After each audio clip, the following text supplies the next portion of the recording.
काठीवर या विशेष बुलेटिनमध्ये आपल्या सगळ्यांचं स्वागत। जगभरामध्ये काय घडतंय आपण बघणार आहोत वेगवान स्वरूपात। रशियामध्ये शनिवारी 29,258 नवीन कोरोनाचे रुग्ण आढळले। तसंच कोरोनाच्या पार्श्वभूमीवर रशियातील नाईट लाईफवर काही प्रमाणात निर्बंध घालण्यात आले। तरीही काही जण नववर्षाचं स्वागत करण्यासाठी आणि त्यानिमित्ताने आखलेले कार्यक्रम पूर्ण करण्याकरता मार्ग शोधतायत।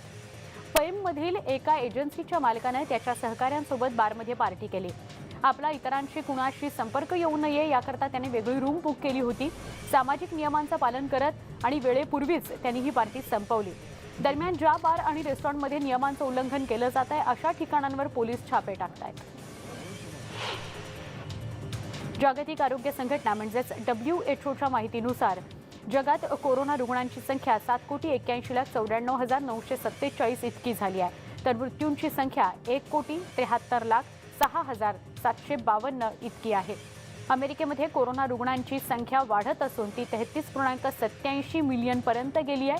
युरोपमध्ये 24.91 दशलक्ष तर दक्षिण पूर्व आशियात 11.77 दशलक्ष इतक्या कोरोनाच्या केसेस आढळल्या आहेत। ईसाईंचे धर्मगुरू मानले जाणारे पोप फ्रान्सिस यांनी जनतेचे आभार मानलेत। कोरोनाचा वाढता प्रभाव पाहता ख्रिसमसच्या काळात नागरिकांनी सोशल डिस्टन्सिंगचं पालन केल्यामुळे मी सर्वांचे आभार मानतो। ख्रिसमस दरम्यान मी खिडकीतून बाहेरील परिस्थिती पाहत होतो। यावेळी बाहेर एकदम शांतता पाहायला मिळाली। सगळीकडे शांतता होती। लोकांनी गर्दी केली नव्हती। काही जण सोशल डिस्टन्सिंगचं पालन करत चर्चच्या आवारात आले होते। या संकट समयी आपण सगळ्यांनी केलेलं हे सहकार्य उल्लेखनीय आहे असं पोप फ्रान्सिस म्हणाले। अनेक महिन्यांच्या खंडानंतर अखेर रशियानं शनिवारी जर्मनीसाठी पुन्हा विमान उड्डाणं सुरू केली, परंतु केवळ मर्यादित प्रवाशांसाठीच ही उड्डाणं सुरू झाली आहेत। कोरोनाच्या वाढत्या प्रभावामुळे रशियाने मार्चमध्ये परदेशात जाणारी आणि येणारी व्यावसायिक विमानं रोखली होती। ऑगस्टमध्ये रशियन अधिकाऱ्यांनी काही देशांवरील प्रतिबंधित आंतरराष्ट्रीय प्रवास पुन्हा सुरू केला होता। या यादीमध्ये शेजारी बेलारूस आणि कझाकस्तान तसंच इजिप्त, संयुक्त अरब अमिराती, तुर्की, स्वित्झर्लंड आणि टांझानिया यासह 16 देशांचा समावेश होता। पण जर्मनीची विमानं काल रात्रीपासून सुरू झाली। पॅलेस्टाईन अतिरेक्यांनी दक्षिणेकडील इस्रायलच्या दिशेने 2 रॉकेट्सचा हल्ला केल्यानंतर इस्रायली विमानानं शनिवारी पहाटे गाझा पट्टीतील अनेक ठिकाणी धडक दिली। या हल्ल्याचं लक्ष्य रॉकेट निर्मितीची सुविधा आणि गाझा इथला लष्कराचा हमासचं प्रशिक्षण आणि लष्करी चौकी होतं, असं इस्रायलच्या अधिकाऱ्यांनी सांगितलं। पॅलेस्टाईन माध्यमांनी दिलेल्या बातमीनुसार गाझा शहरातील हवाई हल्ल्यामध्ये कोणतीही जीवितहानी झाली नाही। हाँगकाँगमध्ये जॉर्डन ओल्ड स्कूलच्या शेजारच्या वुसोंग स्ट्रीटकडे जाणारे बहुतेक लोक बऱ्याचदा लोकप्रिय रेस्टॉरंट्सना भेट देत असतात। या ठिकाणी खवय्यांकरता करीपासून ते सीफूड पर्यंत सगळं काही उपलब्ध असतं। पण याच ठिकाणी एका दुकानाच्या बाहेरचा फ्रिज ज्याने सगळ्यांचं लक्ष वेधून घेतलंय, कारण कोरोनाच्या काळातील अनेकांच्या अडचणी लक्षात घेऊन गरजूंसाठी या दुकानदारानं विविध प्रकारचे खाद्यपदार्थ विनामूल्य उपलब्ध करून दिले आहेत। या दुकानाच्या बाहेर अशा प्रकारची पार्टी लावण्यात आली आहे। इथं नूडल्स, बिस्किट, ब्रेड, जेवणातले काही पदार्थ या सगळ्यांचं तयार पॅकेट्स उपलब्ध करून ठेवले जातात। इटलीतील प्राचीन शहर म्हणून ओळख असलेल्या पोम्पेईमध्ये 200 वर्षांपूर्वीचं हॉटेल उत्खननादरम्यान सापडलं आहे। पोम्पेई हे शहर इसवी सन 1979 मध्ये ज्वालामुखीच्या आगीत भस्म झालं होतं। यावेळी मोठ्या प्रमाणात जीवित आणि वित्तहानी झाली होती, परंतु आता म्हणजेच तब्बल 200 वर्षांनंतर याचे काही अवशेष सापडलेले आहेत। उत्खनन करत असताना त्या ठिकाणी एका हॉटेलमधील किचनचा ओटा, मातीची भांडी, माणसांच्या हाडांचा सांगाडा सापडला आहे। हंगेरियातही कोरोनाची लस दाखल झाली आहे। ख्रिसमसच्या आधी फायझर बायोटेकची ही लस बेल्जियम इथल्या उत्पादन केंद्रावरून पाठवण्यात आली। ही लस पोहोचायला उशीर झाल्यामुळे हंगेरियामध्ये अस्वस्थता पसरली होती। मात्र इथल्या वैद्यकीय अधिकाऱ्यांनी 1 दिवस आधीच लसीकरणाला का सुरुवात केली याचं कारण कळू शकलेलं नाही, तर स्लोवाकियामधील अधिकाऱ्यांनीही शनिवारी लसीकरण करण्याची योजना आखली होती। युरोप खंडातील हंगेरी या देशामध्ये फायझर बायोटेकने तयार केलेली कोरोनावरील लस दाखल झाली आहे। या लसीचा पहिला लॉट ऑस्ट्रिया इथं दाखल झाला। ही लस सुरुवातीला बुदापेस्ट इथल्या सेंट्रल रुग्णालयातील डॉक्टर्स आणि कर्मचाऱ्यांना दिली जाणार असल्याचं सरकारनं जाहीर केलंय। 9,700 लस या ठिकाणी दाखल झाल्या असून जवळपास 4,870 कर्मचाऱ्यांना ती दिली जाणार आहे। रोमानियामध्ये कोरोनाच्या लसीचा पहिला लॉट दाखल झालाय। यावेळी पंतप्रधान फ्लोरिन कटू हे उपस्थित होते। फायझर बायोटेकची ही लस असून या लसीचा पहिला डोस राजधानी बुखारेस्टमधील लष्करांना दिला जाणार आहे। कोरोना लस आपल्या देशात दाखल झाल्यामुळे फार कमी वेळात कोरोनावर मात करण्यास आपल्या सगळ्यांना यश मिळेल असं फ्लोरिन कॅटू म्हणाले। कोरोना व्हायरस लसीची पहिली शिपमेंट इटलीमध्ये दाखल झाली आहे। देशामध्ये कोरोना योद्धे असलेल्या डॉक्टर्स, नर्स यांना ही लस पहिल्या टप्प्यात दिली जाणार आहे। इटलीमध्ये काही ठिकाणी तर कोरोना योद्ध्यांनाही कोरोनाची लस द्यायला सुरुवातही झालेली आहे। पहिल्या टप्प्यामध्ये 9750 जणांना लस दिली जाणार आहे। कोरोना हा संसर्गजन्य आजार आहे। स्पॅलेझानी हॉस्पिटलमधील परिचारिका ही लस प्राप्त करणारी देशातली पहिलीच असावी। त्यानंतर इतर आरोग्य कर्मचाऱ्यांना दिली जाणार आहे। सशस्त्र सेना यांना लस टप्प्याटप्प्याने दिली जाणार आहे। इटलीमध्ये आतापर्यंत 2 दशलक्षाहून जास्त लोकांना कोरोना झालेला आहे। तर जॉन हॉपकिन्स विद्यापीठाच्या मते 71,359 नागरिकांना आतापर्यंत कोरोनामुळे आपले प्राण गमवावे लागलेले आहेत। कोरोना प्रतिबंधित लसीची पहिली तुकडी किंवा पहिला टप्पा शनिवारी बल्गेरियामध्ये दाखल झाला। आज तातडीने देशभरामध्ये लसीकरण होणार आहे। फायझर लस घेऊन जाणारा ट्रक राजधानी सोफियातील सरकारी मालकीची आरोग्य कंपनी बुल्बिओ इथं दाखल झाला। तर या लसीबाबत माहिती देताना बल्गेरियाचे आरोग्य मंत्री कोस्तादिन एंजेलो यांनी सांगितले की लसीच्या या पहिल्या तुकडीमध्ये लसीचे एकूण 9750 डोस उपलब्ध आहेत आणि लवकरच देशभरात लसीकरणाला सुरुवात केली जाणार आहे। जर्मनीतली औषध कंपनी असलेल्या फायझर बायोटेकने तयार केलेली कोरोनावरील लस इटलीमध्ये दाखल झाली। ख्रिसमसच्या रात्री उशिरा ही लस साल्वो दी एक्विस्टो या लष्करी विमानतळावर दाखल झाली। जवानांना ती देण्यात आली। जर्मन औषधी कंपनी बायोटेक आणि अमेरिकन औषध कंपनी निर्माता कंपनी फायझर यांनी तयार केलेली ही लस यापूर्वीच युनायटेड स्टेट्स, ब्रिटन, कॅनडा आणि इतर देशांमध्ये वापरली जाते आहे। ग्रीसमध्ये कोरोना प्रतिबंधक लस शनिवारी दाखल झाली। ग्रीक आरोग्य सेवा लॉजिस्टिक कंपनीच्या कर्मचाऱ्यांनी राजधानी अथेन्स जवळ या लसीचा साठा केला आहे। तर आज रविवारी अथेन्समधील रुग्णालयामध्ये लसीकरणाला सुरुवात होण्याची शक्यता वर्तवली जाते।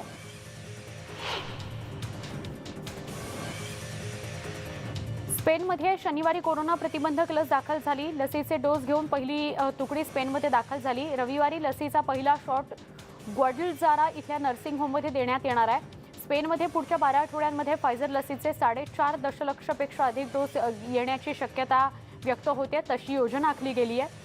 हे राष्ट्रीय लसीकरण योजनेच्या पहिल्या टप्प्याचं प्रतिनिधित्व आहे। रोमानियामध्ये शनिवारी सकाळी कोरोनाच्या फायझर बायोटेकच्या लशीच्या डोसचं आगमन झालं। हे लशीचे डोस कॅन्टाकुझिनो इथल्या लष्कर संचलित कोरोनाच्या नॅशनल सेंटर फॉर स्टोरेज इथं आले। आजपासून लस देण्याला रोमानियामध्ये सुरुवात होणार आहे। देशभरातल्या 9 रुग्णालयांमध्ये लसीचे पहिले डोस दिले जाणार आहेत। विकसनशील देशात कोट्यवधी लोकांना लस देणं हे एक मोठं आव्हान आहे। एकूणच लसीकरणाचा आर्थिक खर्च पाहता विकसनशील देशांसाठी ते मोठं आव्हान आहे।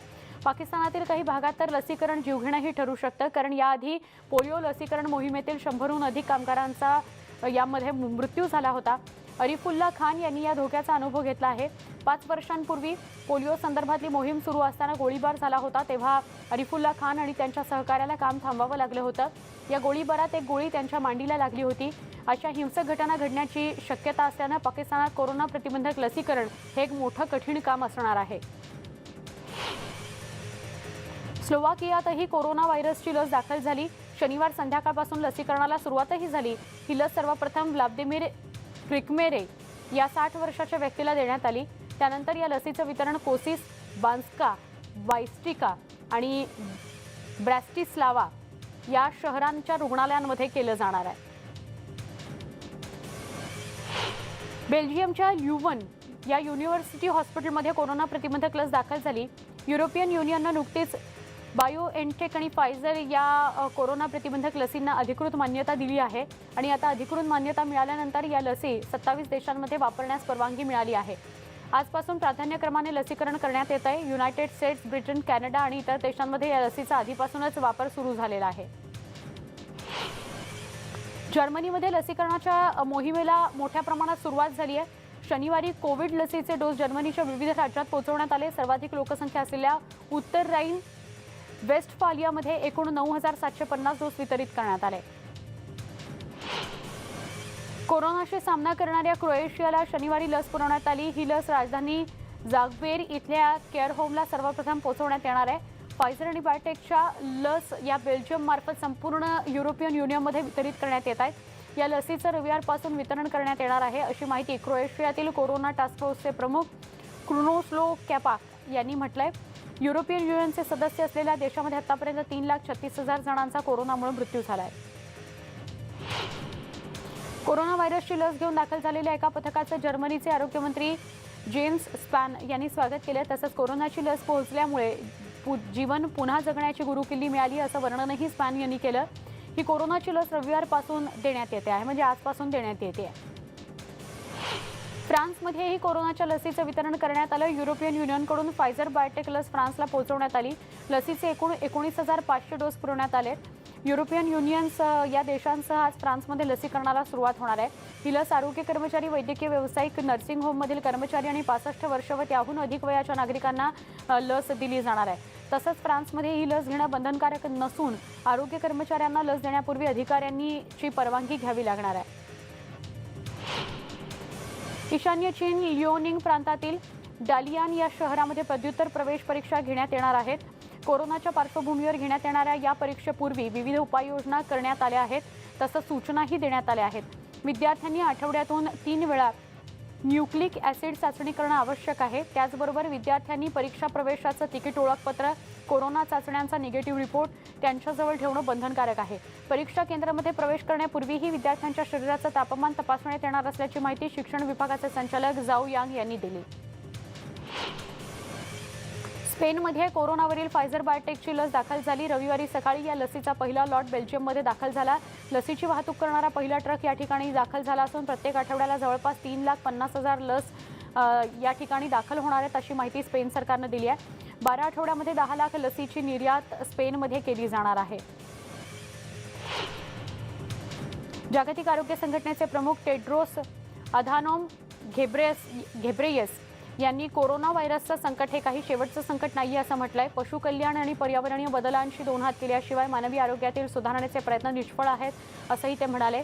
त्याचबरोबर कोरोना व्हायरसच्या महामारीपासून धडा घेण्याची ही वेळ आहे आणि खूप मोठ्या काळापासून जग भीतीच्या सावटाखाली आहे, असं WHO प्रमुखांनी म्हटलं आहे।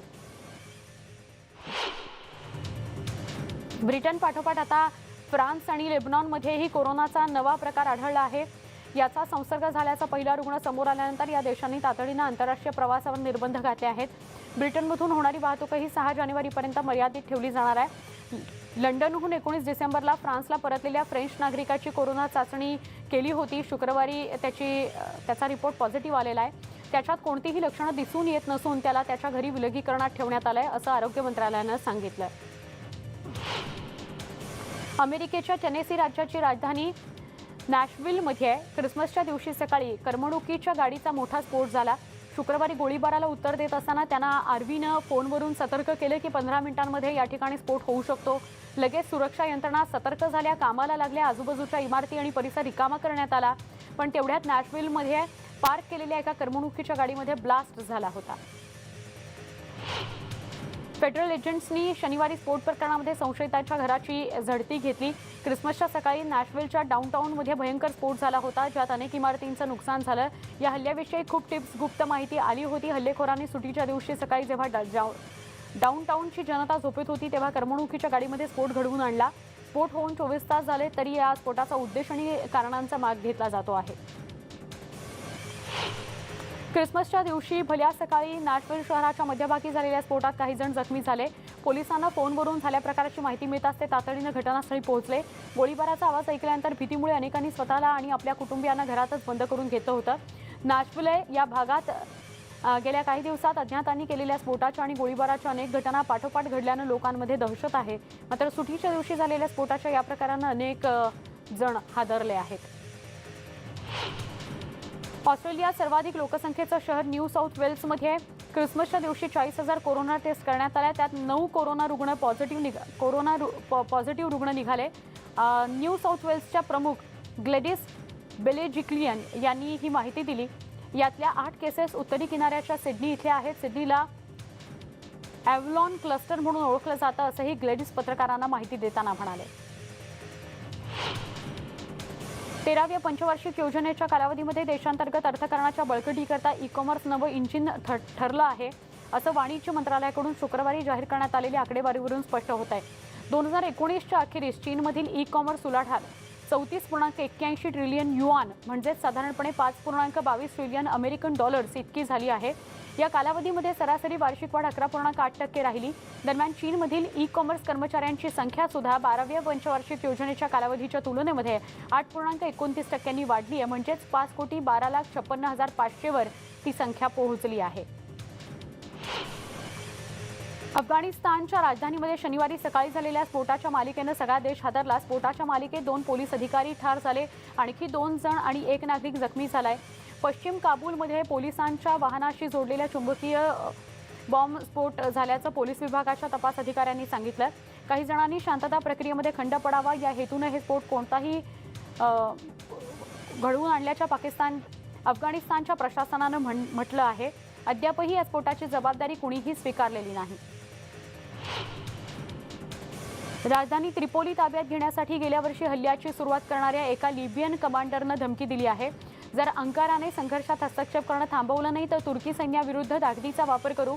तुर्की सैन्याने लिबियामध्ये तैनात करण्यास परवानगी देणारा कायदा 18 महिने वाढवण्याच्या तुर्कीच्या संसदेच्या निर्णयावर खलिफा हिफ्टर यांची प्रतिक्रिया आली आहे. जगाच्या पाठीवर या बुलेटिनमध्ये एक छोटासा ब्रेक. लगेच भेटू. पहा फक्त न्यूज 18 लोकमत. स्वागत. वळूया पुढच्या बातम्यांकडे. ब्रेक्झिट नंतरच्या व्यापार कराराचं आकलन करण्यासाठी युरोपियन युनियनच्या 27 सदस्य देशांच्या राजदूतांना ख्रिसमसच्या दिवशी बोलवण्यात आलं. युरोपियन आणि ब्रिटिश दोन्ही संसदेचं मूल्यांकन आणि मान्यता मिळाल्यानंतरच व्यापार करार अस्तित्वात येणार आहे. यावेळी युरोपियन युनियनचे मुख्य वाटाघाटी करणारे मिशेल बार्नियर राजदूतांसह बैठकीत सहभागी झाले. बेला वादळाचा बेडफोर्डशायरमधील नागरिकांना मोठा फटका बसला. वादळामुळे झालेल्या मुसळधार पावसानं अनेक ठिकाणी पुराचं पाणी शिरलं. ग्रेट औस नदी ही धोक्याची पातळी ओलांडू शकते असा इशारा स्थानिक अधिकाऱ्यांनी दिला. या पुराच्या पाण्याखाली रस्ते, उद्यानं आणि घरं सुद्धा गेली. त्याचबरोबर या ठिकाणी रविवारी मुसळधार पाऊस पडू शकतो असा अंदाज हवामान विभागानं वर्तवला आहे. इंग्लंडमधील बेडफोर्डशायरमध्ये पुराचं पाणी शिरलं, त्यामुळे इथल्या नागरिकांना सुरक्षित स्थळी हलवावं लागलं. या नागरिकांसाठी निवारा केंद्र उभी करण्यात आलेली आहेत. औस नदीला आलेल्या पुरामुळे सुमारे 1300 घरं रिकामी करावी लागली, म्हणजेच खाली करावी लागली. तर वारे ताशी 70 किलोमीटर वेगानं वाहण्याचा अंदाज हवामान खात्यानं वर्तवला.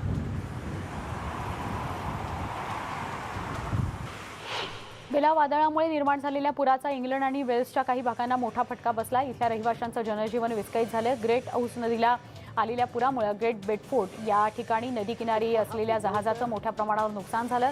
या जहाजावर असलेल्यांना सुरक्षित स्थळी हलवण्यात आलं. इस्रायलचे पंतप्रधान बेंजामिन नेतन्याहू यांच्या विरोधात इस्रायलींमध्ये रोष वाढत आहे.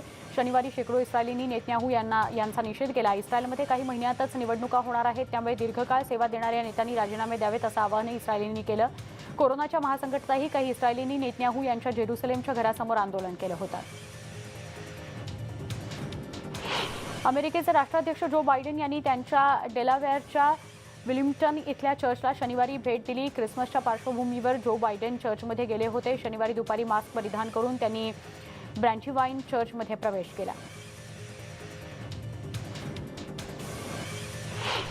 मेक्सिको सिटीमध्ये 3 युवा उद्योजकांनी मिळून बर्गर आणि विविध खाद्यपदार्थांच्या विक्रीचा व्यवसाय सुरू केला होता. पारंपरिक पदार्थांच्या तयार करण्याच्या प्रक्रियेमध्ये काही बदल करून या त्रिकुटाने तेच पदार्थ वेगळ्या पद्धतीने बनवून विकायला सुरुवात केली. काही दिवसातच त्यांना चांगला प्रतिसाद मिळाला, कारण चमचमीत पदार्थांमध्ये पौष्टिक आणि शरीराला पोषक अशा गोष्टी घालून वेगळ्या प्रकारचे खाद्यपदार्थ ते तयार करत होते. अमेरिकेत इलिनॉयच्या एका वाहतुकीच्या रस्त्यावर बंदूकधाऱ्यानं अंधाधुंद गोळीबार केला. शनिवारी रात्री करण्यात आलेल्या गोळीबारामध्ये 3 लोक ठार झाले, 3 जण जखमी झाले. डॉन कार्टर लॅन्स इथं झालेल्या शूटिंग नंतर एका अज्ञात व्यक्तीला ताब्यात घेण्यात आलं. ज्यांना गोळ्या मारण्यात आल्या ते अल्पवयीन तरुण होते अशी माहितीही समोर येते. पण पोलिसांनी कुणाला ताब्यात घेतलं आहे त्याबद्दलची माहिती मात्र पोलिसांनी दिलेली नाही. बोस्नियामध्ये मोठ्या प्रमाणात बर्फवृष्टी होत असल्यामुळे आणि तापमानात अचानक बदल झाल्यामुळे स्थलांतरितांचे मोठ्या प्रमाणावर हाल झाले. हे सगळे स्थलांतरित बोस्नियामधील एका छावणीमध्ये अडकले होते. या आठवड्याच्या सुरुवातीला लागलेल्या आगीमुळे बिहाग शहरालगत असलेल्या छावणीचा बराच भाग जळून नष्ट झाला होता. तसंच शरणार्थी आणि स्थलांतरितांना मिळणाऱ्या अपुऱ्या सुविधांमुळे आंतरराष्ट्रीय पातळीवर टीका करण्यात आली होती. चायना मीडिया ग्रुपनं शनिवारी मकाऊ स्पेशल ॲडमिनिस्ट्रेटिव्ह रिजन सरकारबरोबर करार केला. सामरिक सहकार्य अधिक मजबूत करण्यासाठी फ्रेमवर्क करारावर स्वाक्षऱ्या करण्यात आल्या. या करारामुळे मकाऊच्या सांस्कृतिक विकासाला चालना मिळणार आहे. मकाऊला चीनच्या राष्ट्रीय विकासामध्ये आणखी वाढ करणं आणि मकाऊ लोकांचं कल्याण वाढवणं किंवा कल्याण करणं या धोरणांविरोधात या धोरणांवर या करारात भर देण्यात आलाय. या करारानुसार विविध क्रीडा कार्यक्रम, चित्रपट, दूरदर्शन, नाटक, माहितीपट, सांस्कृतिक आणि पर्यटन विषयक कार्यक्रमांची निर्मिती केली जाणार आहे. डोनाल्ड ट्रम्प हे अद्यापही त्यांचा हट्टीपणा सोडताना दिसत नाहीत. अमेरिकेला कोरोनाचा सर्वाधिक दणका बसल्यानंतर नागरिकांच्या हितासाठी काय निर्णय सरकार घेत आहे. मात्र दुसऱ्या बाजूला ट्रम्प आपल्या जबाबदाऱ्या सोडून गोल्फ खेळत क्रिसमस साजरा करताना दिसत आहेत. ट्रम्प यांनी आर्थिक संकटात सापडलेल्या अमेरिकन लोकांसाठीच्या सहाय्यता आणि सरकारी फंडिंग बिलावरही सही न करता मध्येच सोडून पाम बीचवर सुट्टी साजरी करण्यासाठी धन्यता मानली आणि यावरूनच आता त्यांच्यावर पुन्हा एकदा टीका होते आहे.